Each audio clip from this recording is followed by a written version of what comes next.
going to, good evening, morning. Usually we record this at 9 o'clock on Eastern Standard Time. So this is a little bit of change for our schedule. Today we are so grateful to have Kate Erickson, who is part of Entrepreneur on Fire. This is a little deviation from our normal nursing podcast, as we really are looking for a different perspective on our profession. Most of the time as nurses, we get into this little bitty silo, and so we are looking for some influential input to our careers. So we're grateful to have you here. But as Sean and I normally do, we go over our previous podcast. So I will do that quick. And then because Kate is on a little bit of a time crunch, because she is such a busy woman, we're going to get right to the meat of everything. So our last podcast, we interviewed Nurse Denise, who is known as Sharp Cheddar on Twitter. Sean and I absolutely love her Twitter handle. One of the reasons why we isn't that great? That's awesome. One of the reasons I really like Sharp Cheddar. And that's what she kept saying. She kept saying it's my favorite thing. She was really interesting. A lot of the nurses that we've interviewed so far have been very influential and have been nurses for a very long time. Denise is a very new nurse in the scheme of things. She's been at it for about 4 or 5 years. And one of the things that we were super impressed with her was the fact that she is so driven, which is one of the things that I wanted to talk to you about too, Kate. She had a plan from the get-go. She really decided where she wanted to get in her nursing career, which can be difficult at different points. And she stuck to it. And she's now an ICU nurse, a very passionate ICU nurse who is thinking about grad school. One of the things that we have done in the past, we interviewed Renee Thompson, who is an expert in lateral bullying, especially in the nursing field. So that was interesting. And Denise talked about the fact, and I love it, that she admitted that when she was a brand new nurse, she cried every day. Every day she went home for a long time. So nursing is a very, very difficult profession to be in. But a lot of people don't realize how profession-driven and career-driven we all are. And interestingly enough, she was a podcaster way back in the day and had a podcast on the TV show Lost. So no kidding. Yeah. That's pretty cool. Yeah, she is a self-professed geek, which we love, because I think Sean and I fall way under that category. So anyway, so for those of you who are listening to this and you haven't gotten a chance to listen to that podcast, head back there and check that out. It's pretty awesome. So Sean, you need to knock on a whole bunch of wood with that head, my friend. Yeah, it's killing me. So we have gone through the recap. Okay. All right. So if you want to head into the next section. All right. So just a disclaimer for those of you who haven't figured it out by now, who are listening to the show on iTunes or through another feed, is that we do our podcast through the Blab IM platform. So we're at the mercy of the internet connection sometimes. And every once in a while, we will respond to the Twitter feed that is joining us. So we will do our best to reference whatever conversation we're talking about here in the live feed. So today's episode, we are interviewing the infamous Kate Erickson. Did you know you were infamous, Kate? Not until today. Infamous to us. Infamous to us.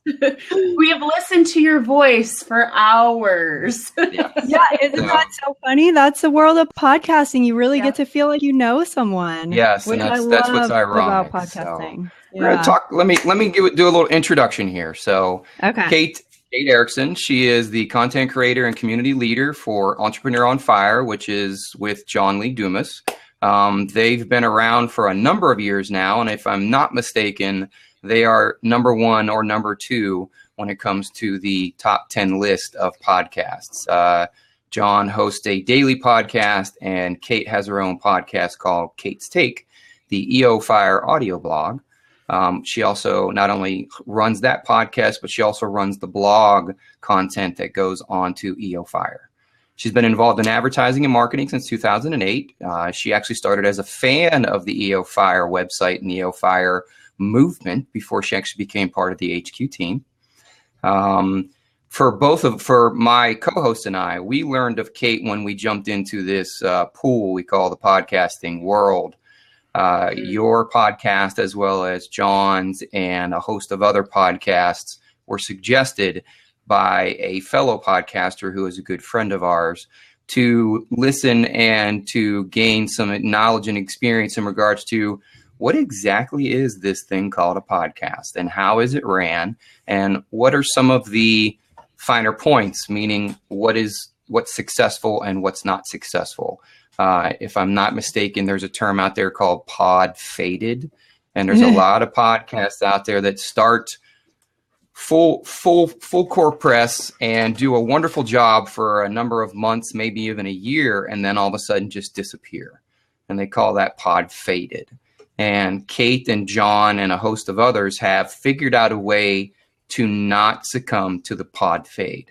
And our podcast is geared towards our nursing colleagues, as well as our healthcare team, our medical team, anything that revolves around the world of nursing.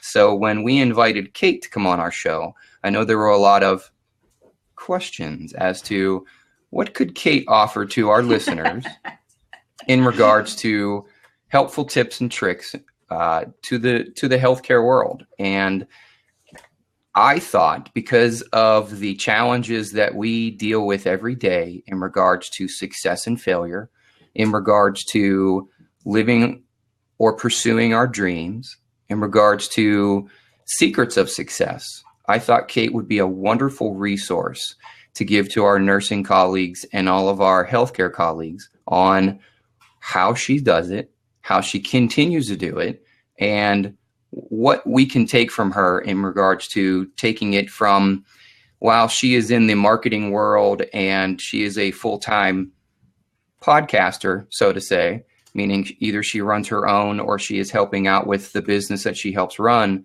How can she translate that into everyday human beings like myself? So Kate, welcome.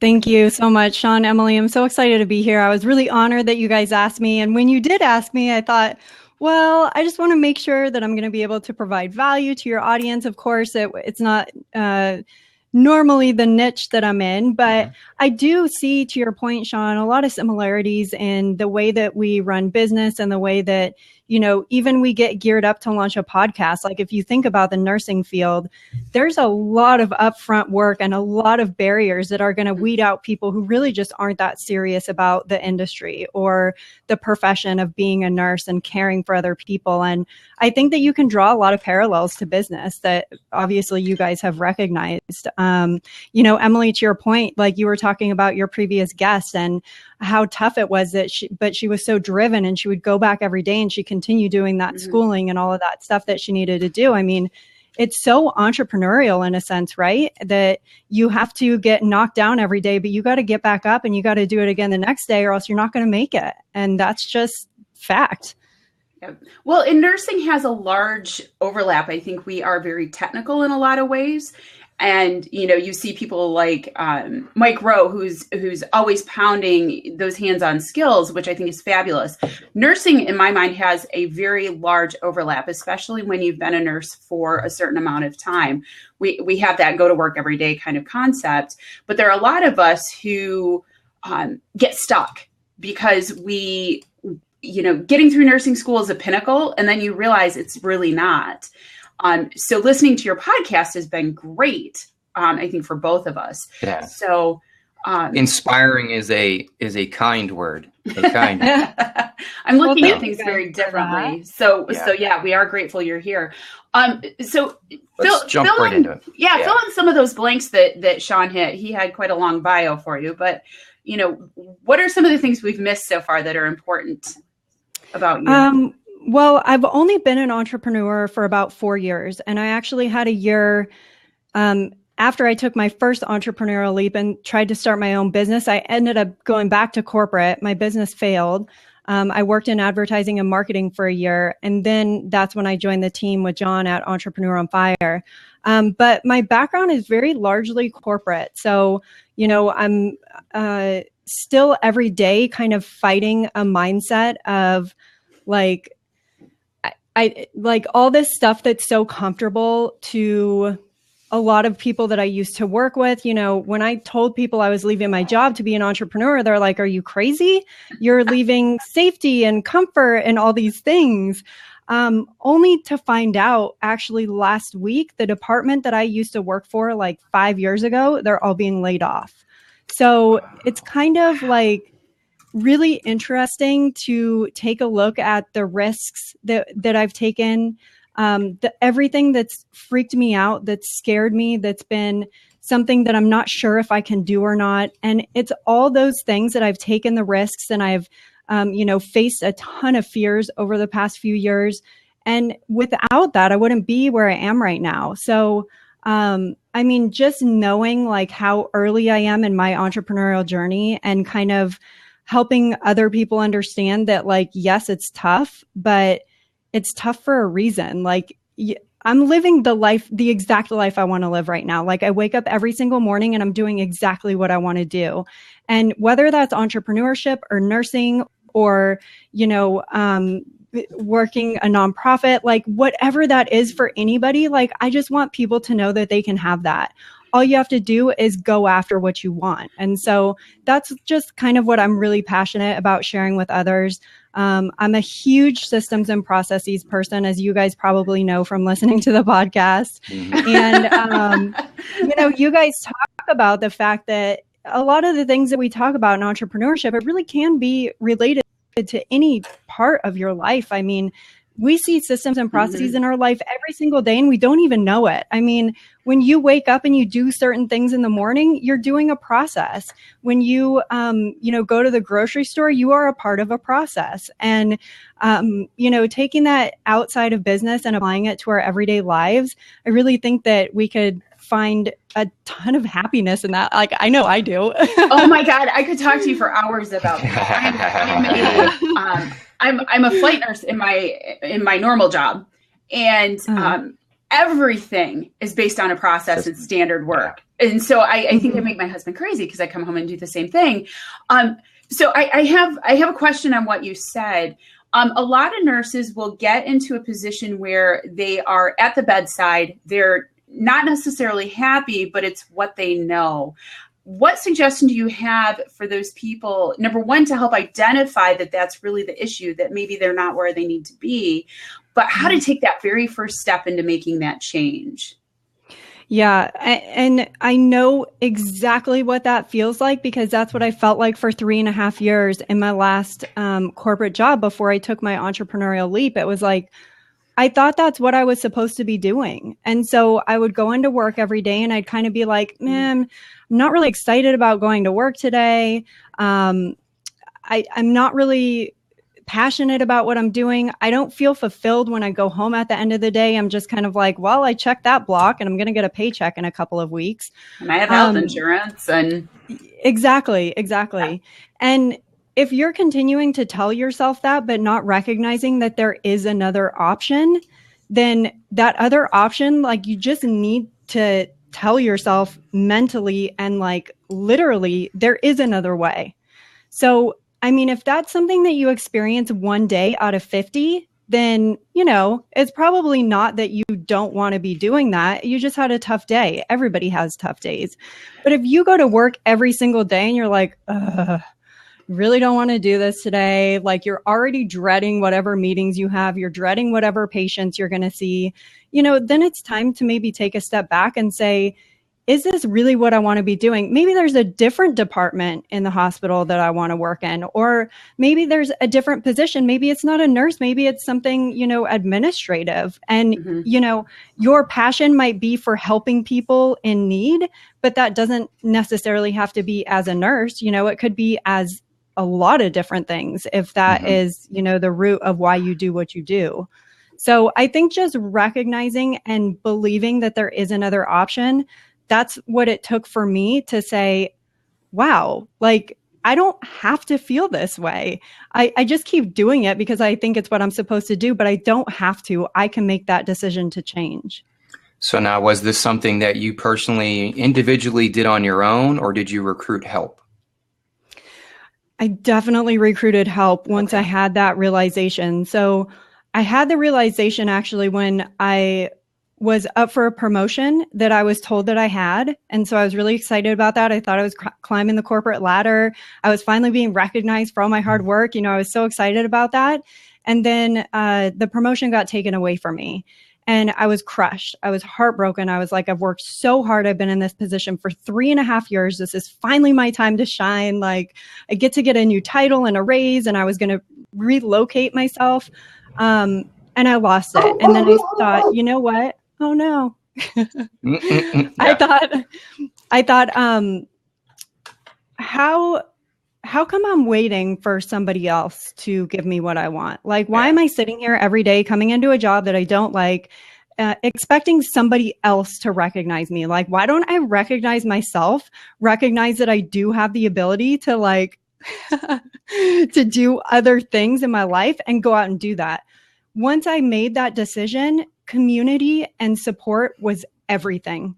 There's no way I could have done it on my own. There's just no way. So it sounds like some of the secrets to your success is basically taking ownership of your life instead of being making the blame game that, I'm not getting what I want because of this person or that person or this entity or that entity. It's simply taking ownership of what it is you desire and taking steps towards that, no matter how big or small that step is, to take the step.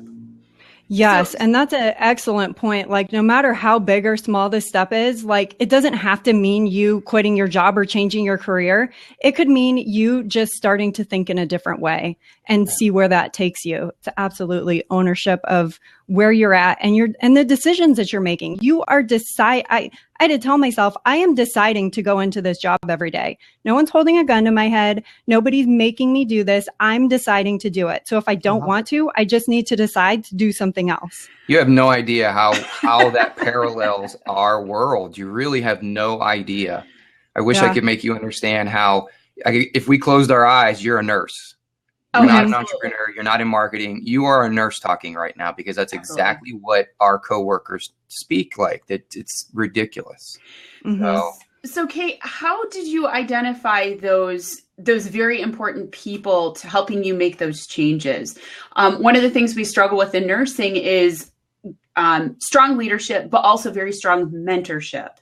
Mm-hmm. So what did you do to identify those people? And did you outwardly recognize that and talk to them about that? Yes. So when I decided that I was going to leave my corporate job, it was very easy for me in just having conversations with my closest friends, with my family, who was going to help me in that feat.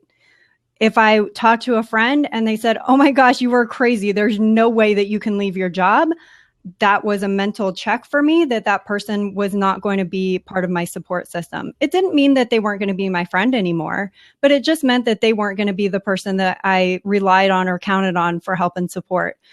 A big part of really starting to surround myself with the right people, the people who were going to support me, was to start putting myself in that space. Who are the people that are doing the things that I want to do? Like, where are these meetups happening? Where are these online communities that I can join where there are people who are getting ready to leave their corporate job, who are just starting their entrepreneurial journey? It was really a matter of like going out and finding where those people were so that I could start surrounding myself with them. Because if you're surrounded by people who are just going to constantly bring you down, if you're surrounded by people who are constantly going to tell you you can't do what you really in your mind and in your heart want to do, it's not going to happen. You have to surround yourself with the people that are going to help you get there. One of the, I wish we had more of those people around us. And one of the things that Sean and I are working on is building more of an online community, because I think a lot of the people that have been there and excuse the phrase, been there, done that, really tend to want to help others. So we are looking at the potential for tribes and that type of thing in our community as well, and building it off of what you guys have done with Entrepreneur on Fire. So one of the things, however, that Sean and I have talked about a lot, and one of the things we struggle with our podcast, is time structure. So one of the things that you've spoken about on your podcast a couple of different times is having a stable schedule, having things planned out, having things scheduled. We do flip-flop shifts. A lot of nurses will work 3 12s in a row, have 4 or 5 days off, so they're playing catch up. What suggestions would you have for someone who doesn't have a normal schedule? Yeah, that's a great point, because I know that schedules can be kind of crazy in the nursing world. I mean, you're always at least having like a full day where you're not on, though, right? I mean, it's not like, is it always at least 2 days back to back, or sometimes that changes? It just depends. Yeah. And how far in advance do you get your schedules? Like, do you know right now up to when? Do you know? Tomorrow? Sometimes we don't. Like in my position, I might, in the next 20 minutes, I might get told I need to work night shift tonight. You're basically on call. And it really varies. Certain places, for example, my core schedule is out, 6 to 8 months. I know Sean's out 2 months, but our shifts might be scheduled for 10 or 12 hours. You might not get home until the 15-hour mark. So it's, this is something I've personally struggled with for a long time, just because for the last 10 years, it's all over the map. Yeah, so. I can only imagine. I mean, because you get done with a 12-hour shift, it's not like you're running home and like jumping up and down to do all this other stuff. You're probably mentally exhausted. Yeah, mentally, emotionally, and physically just exhausted. Yeah. So, I mean, just because everyone's situation is going to be different, I'll try and generalize this as much as possible.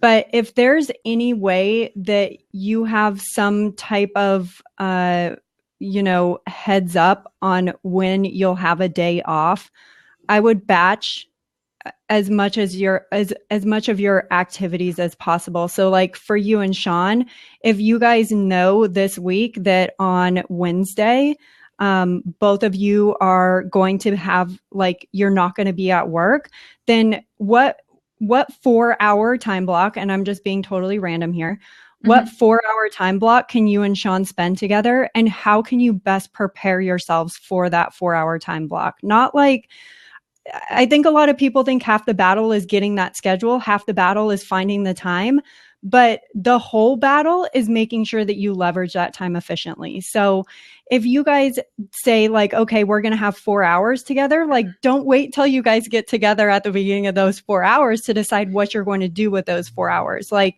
have enough structure that when you do find the time together, you know exactly how you're going to leverage it. Because otherwise you spend the first hour trying to figure out what you guys should focus on. And I'm sorry, I don't mean that you guys do this. I'm using you as an example and generalizing, but please do. Yeah. So what that might look like is like you guys finally decide, okay, we know that on Wednesday we're going to have a 4-hour time block together.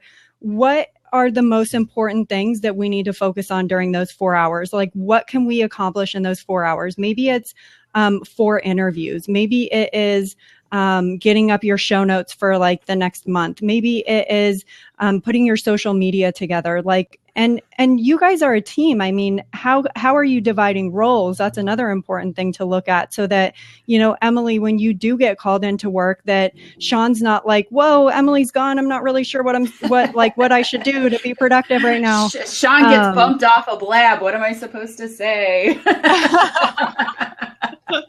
And it's interesting. That's one of the things that we have fortunately gotten better at doing. Yes, much better. But even even in the past and there are a lot of nurse entrepreneurs out there. And Sean, help me out. What is the organization? It's the National NNABA. It's for nurse entrepreneurs who run their own business. They just had a meeting about a month ago. We interviewed Renee Thompson, who's actually part of that organization, and a couple other nurses that we know or have at least crossed paths with are business owners that are looking to grow their business or at least to improve upon their business. So we look to them and to you to try and improve our process. So, and I think we've already said multiple times is that this process carries over into our personal lives as well as our full-time jobs. So anything that we can do to improve efficiency and streamline the workflow is always a good thing. So Kate, do you have a certain couple of podcasts that pop to mind for somebody who's just starting off on this journey? Something about taking that first step that you would suggest that we point our listeners to? And I know you have some wonderful episodes about time efficiency and especially the tools you use. I love those podcasts. I'm always like writing stuff down, going through and looking up apps and stuff. So what would you suggest we point our listeners to? So a podcast that I listened to a lot in the very beginning, because it was very focused around mindset, and that was something that I really struggled with, is Lewis Howes' School of Greatness. So that was really a rock for me, especially like I would say probably my first year. Like I listened to every single episode. Sean, I see you shaking your head, so I'm assuming that you listened to that as well. I'm trying to show you this without obscuring it, but can you see the top 2 podcasts there? Hey! That would be Lewis Howes, you, John, and Gary V. Gary V. Awesome.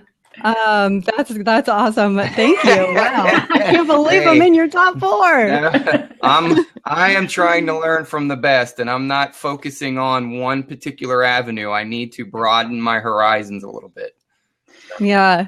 So definitely Lewis Howes, and somebody else, actually 2 people who I think just break everything down in such an easily digestible manner, no matter what they're talking about. Like I listen to them and I'm just like, okay, I understand what they're saying. Like they're not speaking a totally different language to me. That's Amy Porterfield and Pat Flynn. I think they both do a fantastic job of breaking down concepts that seem really, really big when you're just first starting out, and they have a way of breaking them down to a very good, Sean. You're on the right path. So someone who's listening to this off of our podcast feed, Sean has all these on his. Sean has all 4 of them already. So Pat Flynn, Smart Passive Income, and Amy Porterfield's. I haven't listened in a while. Online Marketing Made Easy. I have them all. Yeah. So Kate, while we still have you, read your book, took a plethora of notes. When I first downloaded it, I wasn't quite sure what to expect. I didn't go through and read any reviews, or I don't even know if I read what it was even about. I just started reading. What are some of the highlights? So, and I'm sorry, I've read like 4 books in the last 3 weeks. No worries. So give us a blurb about your book. Tell us about writing it and how you scheduled your time to do so, because that's quite an accomplishment.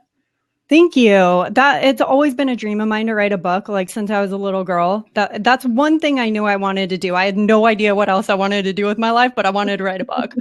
I didn't even know what it was going to be about until I wrote it.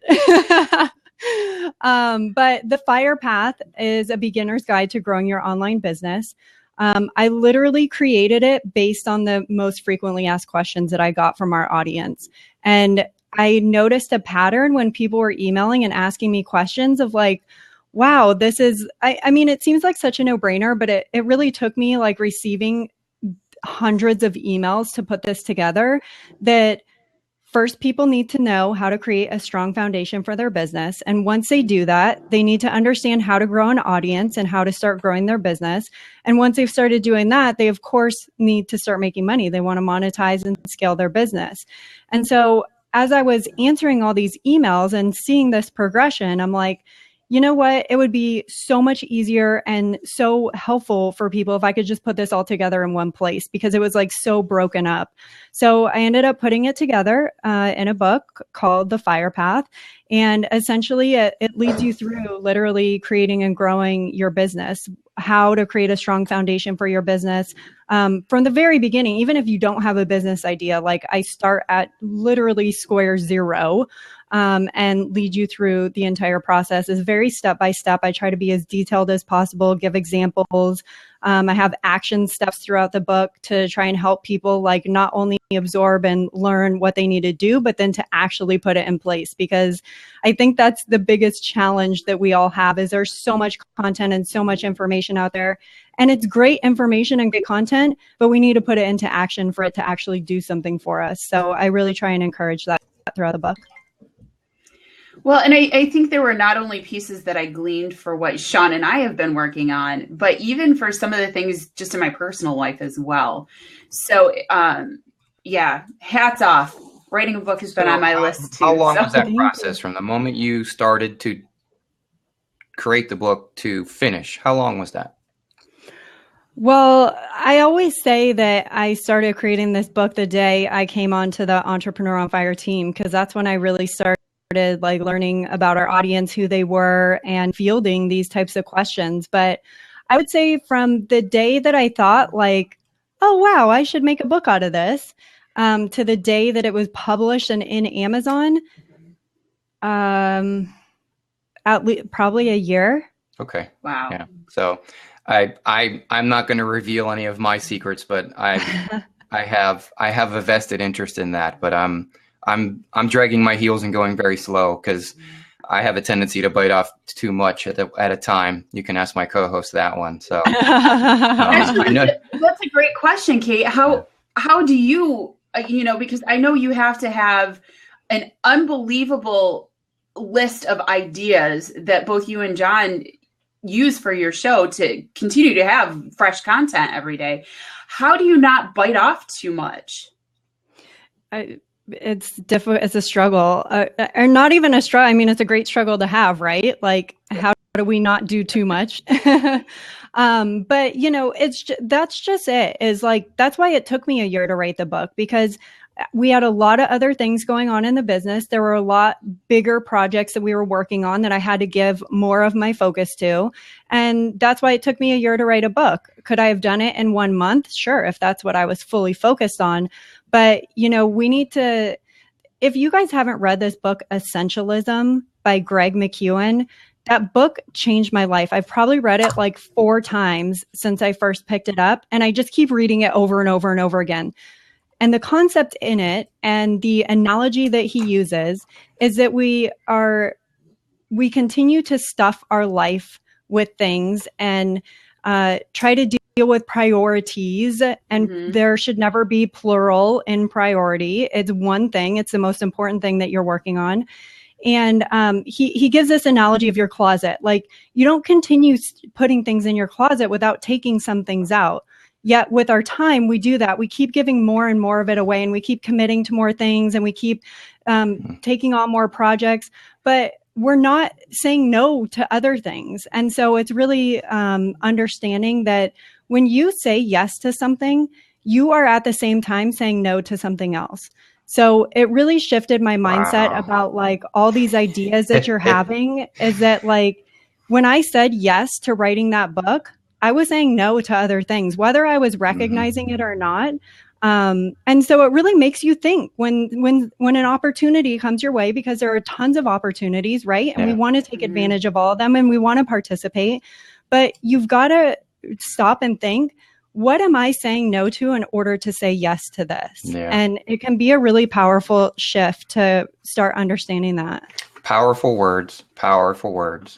I know you're crunched on time, Kate. So I know my co-host and I could keep talking because you intrigue us beyond words. So maybe we could do a part 2 sometime. I would love that. I would love that, and maybe I'll have a more reliable internet connection by then. We're gonna wrap up quickly here. We always wrap up with something positive, so we have some rapid fire questions for you, real quick. Cool. Here. Let's do it. What's your favorite color? Blue. And what's your favorite movie? The Goonies. Oh, nice. Heart. Your favorite food? Pizza. Oh, good. 3 already. Now you can't use your podcast, but what's your favorite podcast to listen to that you always listen to? That I always listen to. I guess I'd say smart passive income. Okay. And one final question, and this is a general question, but what piece of equipment or tool or app on your phone can you not live without? Have to have it. I have to have Workflowy on my phone. Okay. Do you guys use Workflowy? No, but I believe my co-host is writing it down as we speak. It's already written down. I love Workflowy. Kate, I know that our paths crossed in a very interesting way, and that you're in the entrepreneurial world and we're in the healthcare nursing world. But do you have anybody that you would suggest that could be a valued guest on our show? Have you guys ever met John Cody? No. How do you spell that name? The last name is spelled Cote. He has a podcast, and his entrepreneurial venture is Healthcare Elsewhere. Oh. And he talks about how you can obtain great healthcare anywhere in the world. And so he interviews people who have maybe picked up and taken their practice to India, and what that might mean for you if you're in India looking to, I don't know, do something healthcare related. Okay. All right. So that sounds fascinating. Yeah, it does. Really absolutely.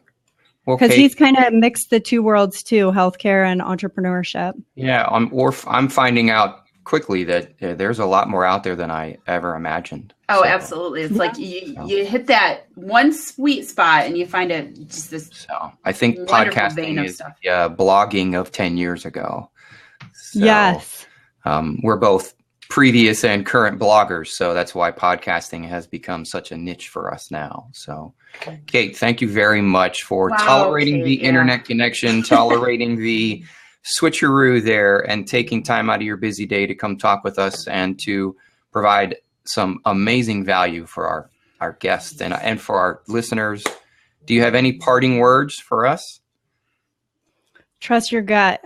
I love it. Love it. You know what? It goes very well with our tagline. Now, you're more than welcome to stick around. We're going to do some closing thoughts here. I know that you're crunched on time. We're just going to do a couple thank yous here and a couple shout outs. But once again, Kate, I greatly appreciate you coming and hanging out with us. So thank you. Yeah, Sean, Emily, thank you guys so much. It was awesome chatting with you. And I do have to jump, but I look forward to chatting with you guys again soon. Thanks again, Kate.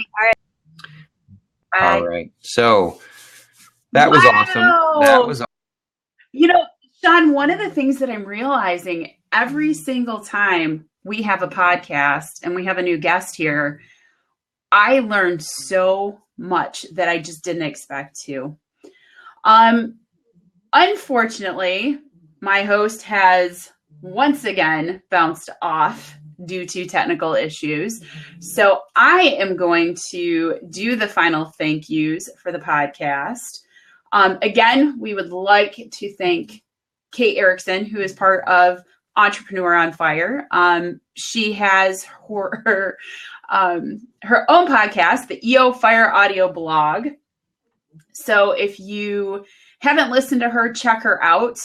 She has a plethora of episodes, and it's fun to kind of pick and choose or just listen to them from the beginning. You'll learn a ton. So a couple things about our podcast, just to make sure you guys are aware. Our website is thechangeofshift.com. We are syndicated on iTunes under The Change of Shift. Our Twitter feed is Ask the COS, like Change of Shift. So Ask the C as in Charlie, OS as in Sam. We are on Facebook, and also all of our podcast, our video feed podcasts are on YouTube, and they are also on our website. So please, please, please check out what we're doing. And if you have some input, we'd love to hear from you. And if you're a nurse or have some opinions on nursing, we'd love to have you on the show as well. So thank you very, very much for listening. And thanks again to Kate. I am going to close out the show because my host is AWOL again. Someday the internet gods will shine upon us.